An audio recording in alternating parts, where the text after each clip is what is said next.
Hello guys, welcome to the new video. तो कैसे हैं आप सभी? आई होप आप लोग अच्छे होंगे। तो आज की इस वीडियो में अपन पढ़ेंगे DC response of RC circuit. इससे पहले मैंने आपको आरएल सर्किट के बारे में बताया और उसके अपन ने कुछ न्यूमेरिकल्स भी करे थे। तो अगर आपने वो वीडियो नहीं देखी तो उसकी लिंक आपको डिस्क्रिप्शन में मिल जाएगी। तो चलिए आज का लेक्चर अपन चालू करते हैं। तो आज की इस वीडियो में अपन करेंगे DC response of an RC circuit. तो इसके लिए आपको बेसिकली ये पता होना चाहिए कि जो अपने कैपेसिटर होता है उसका ट्रांजिएंट में क्या बिहेवियर होता है। तो जो कैपेसिटर है वो सडन चेंज इन वोल्टेज को अपोज करता है। ये मैंने आपको फर्स्ट लेक्चर में बताया था। अगर वो वीडियो आपने नहीं देखी तो गाइस प्लीज़ पहले वो वीडियो देखो फिर यहाँ पे आना। तो जो कैपेसिटर होता है वो सडन चेंज इन वोल्टेज को अपोज करता है, ये अपन ने पढ़ा था। मतलब कि जो वोल्टेज ट्रांजिएंट के पहले थी वही वोल्टेज ट्रांजिएंट के बाद में होगी। ये अपन ने सारी चीज़ें देखी थी। चलिए अब अपन देखते हैं भाई DC response of an RC circuit.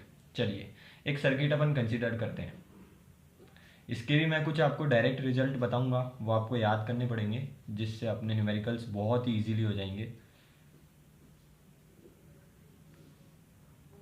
फिर आने वाली वीडियो में अपन आरएल सर्किट के और आरसी सर्किट के बहुत सारे न्यूमेरिकल्स करेंगे जिससे आपको पूरे यूनिवर्सिटी और गेट की प्रैक्टिस भी हो जाएगी। गेट के लिए आपको थोड़ा और पढ़ना पड़ेगा, बाकी यूनिवर्सिटी के लिए तो हो ही जाएगा। चलिए ये अपन ने एक आरसी सर्किट कंसिडर करा। t0 सेकेंड पे ये स्विच क्लोज हो रहा है और ये वोल्टेज सोर्स है, ये रेजिस्टेंस है, कैपेसिटर है। बहुत ही सिंपल है। सबसे पहले अपन क्या लगाएंगे, केवीएल लगाएंगे। फिर मैंने आपको इक्वेशन बता रखी है कि जैसे अपन ने केवीएल लगाया तो अपने को मिला कि voltage equals to I R plus 1/c integration I D T.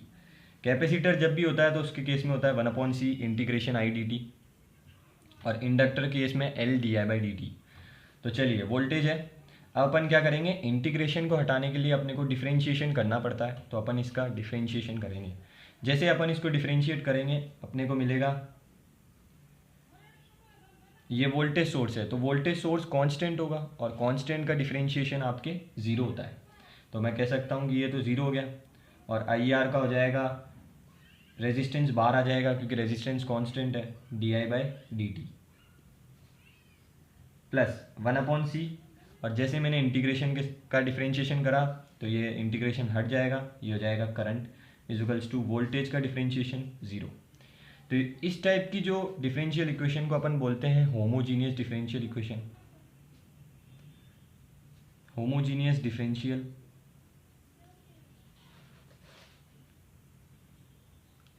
Equation. अब इनमें खास बात क्या होती है कि इनका जो पी आई निकलता है, आपको पता है कि टोटल जो करंट का एक्सप्रेशन आएगा वो C F plus P I आएगा। तो इस टाइप की डिफरेंशियल इक्वेशन में अपने पी आई नहीं होता है क्योंकि राइट हैंड साइड ज़ीरो होती है, तो इसलिए अपने जो होता है पी आई ज़ीरो होता है, केवल सी एफ निकलता है। तो इस केस में जो है आपका जो करंट होता है टोटल करंट वो केवल और केवल सी एफ के बराबर रहता है। तो आपको केवल और केवल सी एफ निकालना है। चलिए अब अपन आगे बढ़ते हैं। फिर वही स्टेप्स रहेंगे कि भाई डिफरेंशिएशन के साथ में कोफिशिएंट आर है तो अपन उससे डिवाइड कर देते हैं, तो अपने को मिलेगा D I by D T plus 1/RC I equals to zero. I आप कॉमन ले लो तो आपको मिलेगा D plus 1/RC I equals to zero. फिर आप इसकी जगह एम रख लो तो M plus 1/RC equals to zero. M की वैल्यू आएगी -1/RC। तो जो आपको करंट का एक्सप्रेशन मिलेगा सी एफ, जो कि टोटल करंट भी है क्योंकि पी आई तो इसमें ज़ीरो होता है, वो मिलेगा आपको सी ई की पावर -1/RC इंटू टी। ये आपको मिलेगा गाइस, ये डिफरेंशियल इक्वेशन मेथड से आता है तो ये आपको पता होना चाहिए। अपने को मिलेगा टोटल करंट का expression C E to the power minus, अपने को टोटल करंट का एक्सप्रेशन मिलेगा C E to the power -1/RC into T और एम्पियर में मिलेगा अपने को करंट, दिस इज एम्पियर। चलिए अब मैं आपको इस सी की वैल्यू निकालना सिखाता हूँ कि भाई इस सी की वैल्यू अपन कैसे निकालेंगे। तो चलिए अपने टोटल करंट की इक्वेशन ये आ रही है, अपने को निकालना है सी।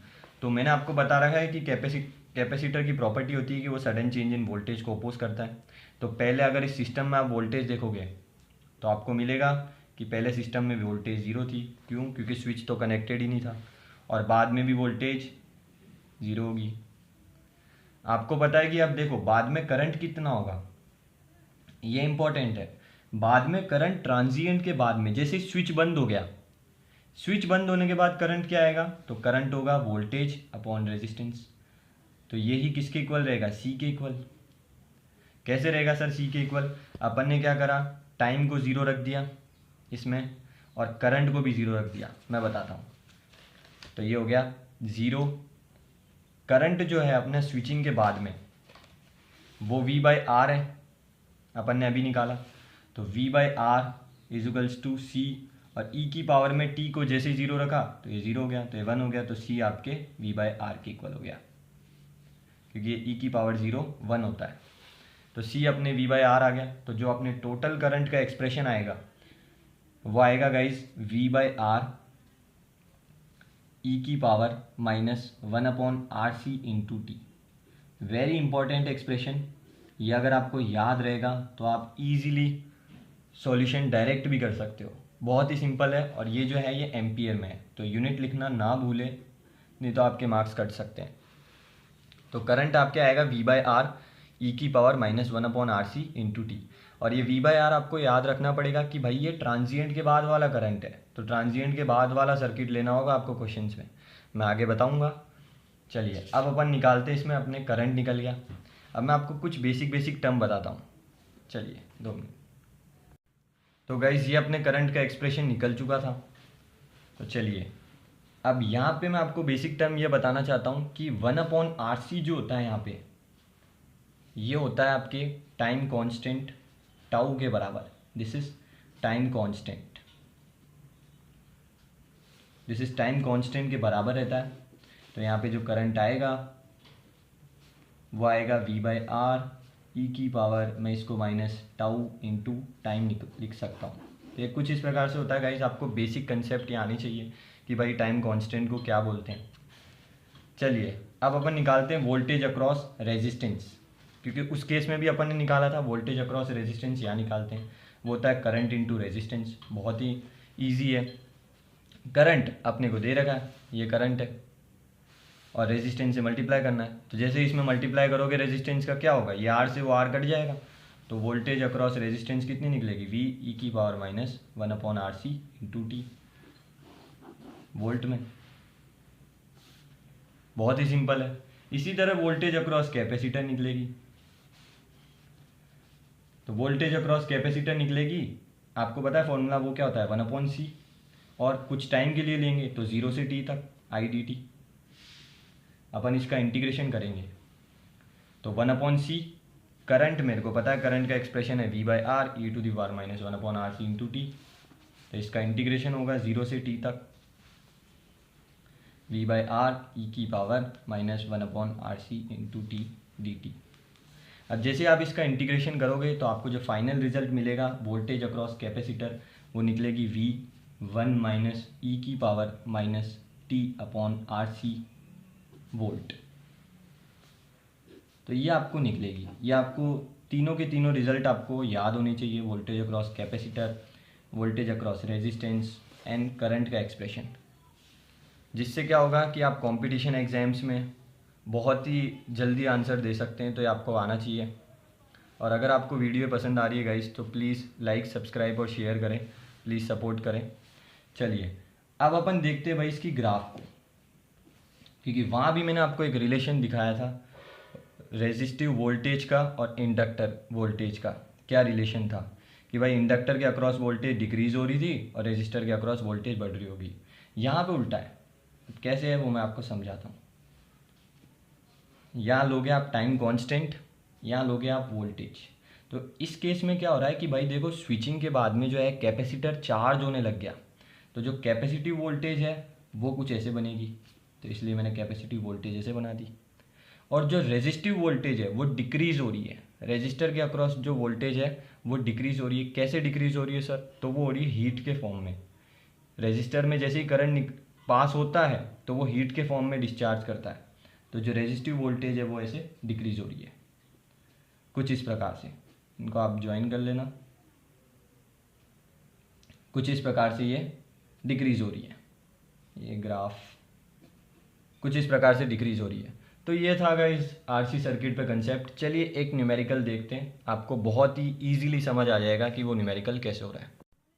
चलिए गाइस, अपन ने एक न्यूमेरिकल कंसीडर करा है जिसमें एक रेजिस्टेंस है 10 ओम का और एक कैपेसिटर है 0.1 फेरेड का। अपने को यहाँ पे करंट का एक्सप्रेशन बताना है, अपने को वोल्टेज अक्रॉस रेजिस्टेंस का वो बताना है एक्सप्रेशन, और वोल्टेज अक्रॉस कैपेसिटर का एक्सप्रेशन बताना है। टी के टर्म्स में आएगा। चलिए अब मैं आपको सबसे पहले लॉन्ग मेथड बताता हूँ जो यूनिवर्सिटी एग्ज़ाम्स में आपको मार्क्स दिलाएगा, और बाकी डायरेक्ट मेथड आपको भी मैं बताऊँगा जिससे आपको कंपटीशन एग्ज़ाम में बहुत ज़्यादा मदद मिलेगी। चलिए अब मैं सबसे पहले आपको बताता हूँ लॉन्ग मेथड कैसे होगा। तो सबसे पहले अपने को लेना होता है स्विचिंग के बाद वाला सर्किट, कि स्विचिंग के बाद क्या हो रहा है। सबसे पहले अपन वो लेंगे। अपन ने कल आरएल सर्किट के न्यूमेरिकल करे थे, तब भी मैंने आपको बताया था कि अपन स्विचिंग के बाद वाला सर्किट लेते हैं। चलिए स्विचिंग के बाद जैसे ये स्विच क्लोज हो गया तो ये सर्किट बनेगा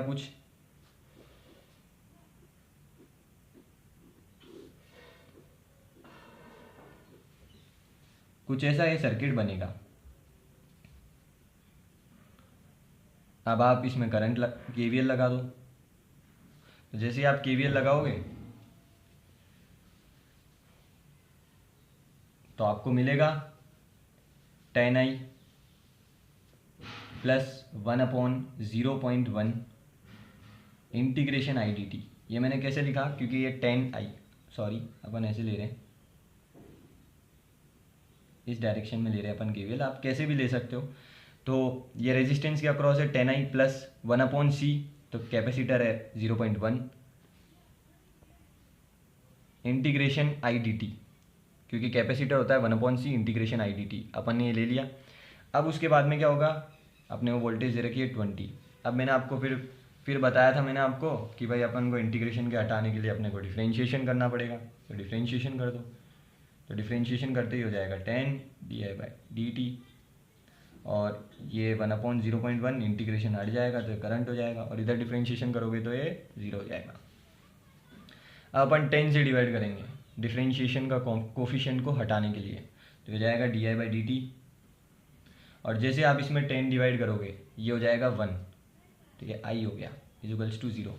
फिर बहुत ही सिंपल स्टेप है, d plus 1 into I equal 0, तो m आ जाएगा आपके पास -1।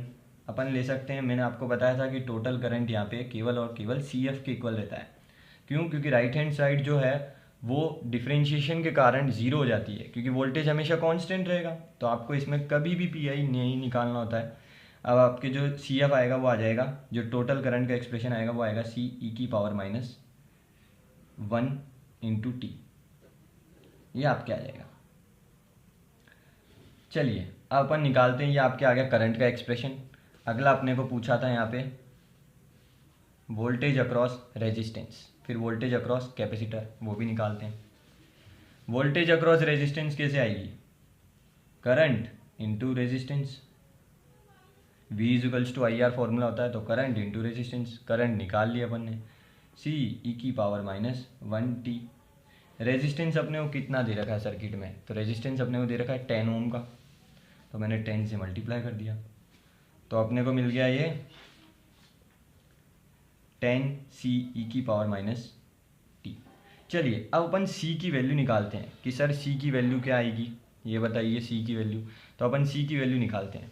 मैंने आपको बताया था कि भाई कैपेसिटर की प्रॉपर्टी होती है कि पहले जो वोल्टेज है वही वोल्टेज बाद में होगी। पहले वोल्टेज 0 थी तो बाद में भी वोल्टेज 0 होगी। अच्छा, बाद का करंट कितना होगा, मैंने आपको बताया हमेशा कि आपको बाद का करंट लेना है। तो बाद वाला सर्किट कुछ ऐसे रहेगा। तो बाद में करंट कितनी है, V/R, वोल्टेज है आपके पास 20 अपॉन रेजिस्टेंस है 10, तो C की वैल्यू क्या आएगी, देखो करंट बाद वाला करंट है 2 एम्पियर। मैं जैसे इसमें पुट करूँगा तो C की वैल्यू भी आपके 2 आ जाएगी, क्योंकि मैं यहाँ पे T0 स्विचिंग के टाइम तो T को 0 रखूँगा तो ये तो पूरा 0 हो जाएगा, e⁻0 1, और जो करंट है वो मेरे को दे रखा है 2 एम्पियर का, तो C भी 2 के इक्वल आ जाएगा। चलिए मैं यहाँ पे पुट कर देता हूँ, ये हो जाएगा 2e⁻t। ये आपके करंट का एक्सप्रेशन आ गया। और आपके जो वोल्टेज अक्रॉस रेजिस्टेंस आएगी वो आ जाएगी 10 × 2 20 हो गया, 20e⁻t। तो ये कुछ इस तरह से होगा, ये होगा वोल्ट में, ये होगा एम्पियर में, ये कुछ इस प्रकार से होगा। तो आपको हमेशा ये चीज़ याद रखनी है कि भाई अपने को बाद वाला करंट लेना है, क्योंकि ये गलती होती है यूनिवर्सिटी एग्ज़ाम में, अपन करंट पहले ले लेते हैं, पहले वाला ले लेते हैं। तो करंट पहले वाला नहीं लेना है, बाद वाला लेना है, और वो V/R होगा। और बाद वाले सर्किट में वोल्टेज 20 है, अपॉन में रेजिस्टेंस 10 है, तो ये 2 होगा। यह आपको याद रहना चाहिए बिल्कुल। अपन ने ये भी निकाल लिया वोल्टेज अक्रॉस रेजिस्टेंस। अब अपन वोल्टेज अक्रॉस कैपेसिटर फाइंड करते हैं। चलिए गाइस, अब अपन वोल्टेज अक्रॉस कैपेसिटर निकालते हैं। अगर आपको वोल्टेज अक्रॉस कैपेसिटर में इंटीग्रेशन करने में डिफ़िकल्टी आ रही है तो आप डायरेक्ट फार्मूला से भी कर सकते हो। अपने को पता है फार्मूला, मैंने आपको लिखाया था कि फार्मूला है V1 - e⁻t/RC वोल्ट। तो कैपेसिटर के अक्रॉस वोल्टेज डायरेक्टली निकल जाएगी। भाई वोल्टेज है क्या? वोल्टेज है आपके 20 वोल्ट। तो 20 वोल्ट वोल्टेज है, रेजिस्टेंस 10 का है, कैपेसिटर 0.1 का है, तो ये हो जाएगा 20। फिर 1 - e⁻। अब RC अपन ने निकाला था क्योंकि रेजिस्टेंस है 10 और कैपेसिटर है 0.1, तो ये वैसे ही कट जाएंगे क्योंकि ये 1/10 हो जाएगा, तो 10 वैसे ही कट गया, तो ये -t1 आ जाएगा और ये वोल्ट हो जाएगा। तो आप डायरेक्टली भी निकाल सकते हो, क्योंकि बहुत बार दिक्कत आती है इंटीग्रेशन करने में, तो आप सिंपली डायरेक्ट फार्मूला से भी कर सकते हो और आपको पूरे नंबर मिलेंगे। ये है गाइस इसकी लॉन्ग मेथड की। अब आप डायरेक्ट भी इसको कर सकते हो, डायरेक्टली बहुत ईजी है। फार्मूला आपको पता होना चाहिए, तीनों एक्सप्रेशन मैंने आपको लिखा रखे, आपको ये तीनों एक्सप्रेशन पता होनी चाहिए। एक तो करंट का, तो आप डायरेक्ट ये करके और सीधा इजीली हो जाता। अपन डायरेक्ट रेजिस्टेंस का भी अपने को पता है और कैपेसिटर भी पता है, तो अपन डायरेक्टली भी कर सकते हैं बिल्कुल। और इसमें आपको याद ये रखना है कि इसमें भाई PI नहीं होगा, डायरेक्ट टोटल करंट CF के इक्वल आएगा, जिसको अपन कॉम्प्लीमेंट्री फंक्शन बोलते हैं। अब ऐसा क्यों हुआ सर? तो भाई जो कॉम्प्लीमेंट्री फंक्शन होता है डिफरेंशियल इक्वेशन में, वो होता है लेफ्ट हैंड साइड को डिनोट करता है, और जो PI होता है वो राइट हैंड साइड को डिनोट करता है। तो राइट हैंड साइड 0 है तो PI 0 आ गया, तो डायरेक्ट CF अपन ने बता दिया। तो आपको वीडियो कैसी लगी गाइस? ये था आपके RC सर्किट के बारे में।